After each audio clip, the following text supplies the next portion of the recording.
দেশে অবৈধ ফার্মেসি 1 লাখের বেশি, নেই রেজিস্টার্ড ফার্মাসিস্টও।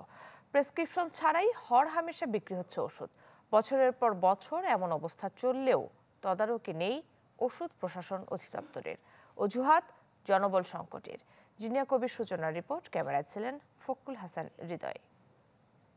আপনার কি কোনো প্রেসক্রিপশন আছে? না না না, প্রেসক্রিপশন নাই। আমি ওই এমনি সিবিটা লইছি আর অ্যালার্জি বলছি। ওষুধের মুখের নাম বলাতে আমি দিলাম আর কি। কিন্তু মুখে নাম বলাতে কি ওষুধ দেওয়া যায়?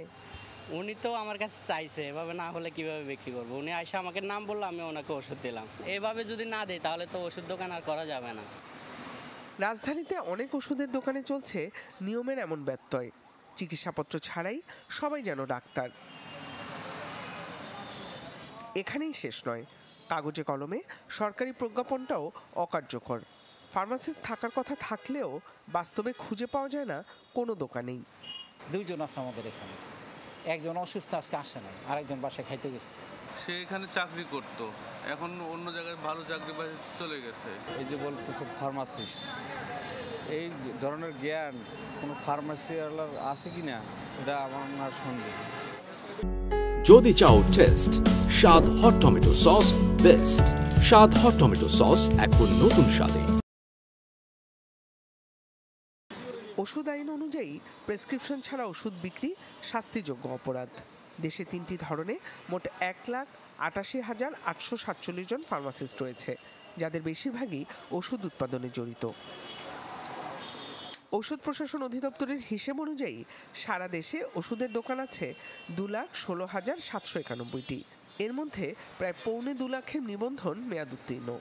2 বছর পর পর ফার্মেসির নিবন্ধন নবায়নের কথা থাকলেও গেল বছর 42,896টি ফার্মেসি নিবন্ধন নবায়ন করা হয়েছে। নিয়ম অনুযায়ী বছরে একবার ফার্মেসি পরিদর্শনের দায়িত্ব থাকলেও তা তেমনভাবে পালন করেনি ওষুধ প্রশাসন অধিদপ্তর। তবে গত বছর মাত্র 63,971টি ফার্মেসি পরিদর্শন করা হয়েছে। আমরা কোনো ছেলে পেলে শুক্রবার শনিবার বসে আছে না, এরকম না। বাট তারপরেও আমাদের জনবলে যে বিষয় একটা আছে, মানুষের স্বাস্থ্য সুরক্ষার জন্য যে ওষুধ প্রশাসনের একটা বড় ভূমিকা আছে, এখানে সবাইকে আমরা পক্ষে আনতে পারছি না, একটু সময় লেগে যাচ্ছে। সো আমরা আশাবাদী আপনাদের সবার সহযোগিতা পেলে এটা যদি বোঝাতে সক্ষম হয়ে যায় না, আসলে কিছু জনবল দিলে এই জনগুরুত্বপূর্ণ এই ডিপার্টমেন্ট অনেক ভালো করতো। ফার্মাসিস্টদের রোল কিন্তু আসলে এটা একটা ইম্পর্টেন্ট এরিয়া। বাংলাদেশে এটা বিভিন্নভাবেই গ্রো করেনি। এখানে ফার্মাসিস্টদের রোল আছে, পৃষ্ঠপোষক যারা করছেন তাদের রোল আছে, যারা ফার্মাসি চেইনটা রান করছেন তাদের রোল আছে। আমরা সবাই মিলে কিন্তু এই জায়গাটাতে কন্ট্রিবিউট করতে পারি to have a better system in place. Zinia Kabir Suchona, channel 24, Dhaka.